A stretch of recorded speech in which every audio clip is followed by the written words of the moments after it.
Jezza had his organs on the opposite side of his slimy body, making his genes incredibly rare. Dr. Angus Davison sought to get him some action, if you know what I mean, for the sake of science, and after an international snail hunt, 2 more lefty snails were found.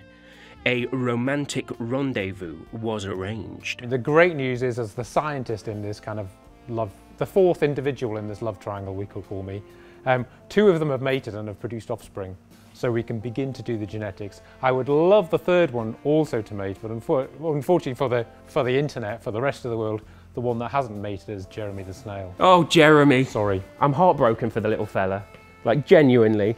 So now that we've got some adorable little snail babies, what can we learn from this? Last year we showed in snails, we found a gene which determines whether they call to the left or the right. And with collaborators in the United States, we also discovered that the same gene is probably involved in setting up the left and right side of our body. What we actually need to do now, it's a bit, because I've had this help to find these snails, it's kind of a multi-generational thing I have to do now. So there's a chance that in the subsequent generations, all of them will actually call to the left. We just don't know. I mean, so it's an experiment. Of course, I suppose to come back to the rarity, it's an experiment that's normally very, very hard to do, because if you find a lefty snail, you only ever find one.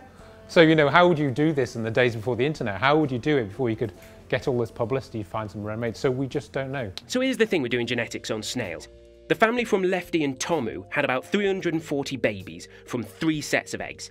So let's say they all had about 120 sprogs per go.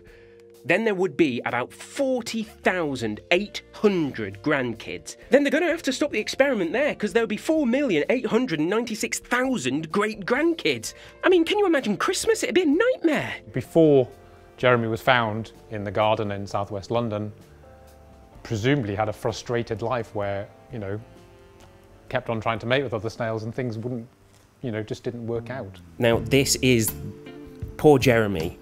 This was the thing he was never supposed to get. All the odds were against him. What are they actually trying to do?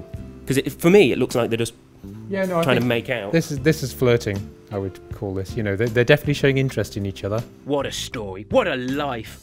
What a snail. I know of no other mollusk that's caught the heart of the nation. No, the world.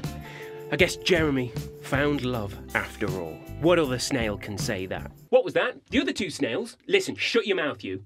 Richard Minkley for Knots Tonight.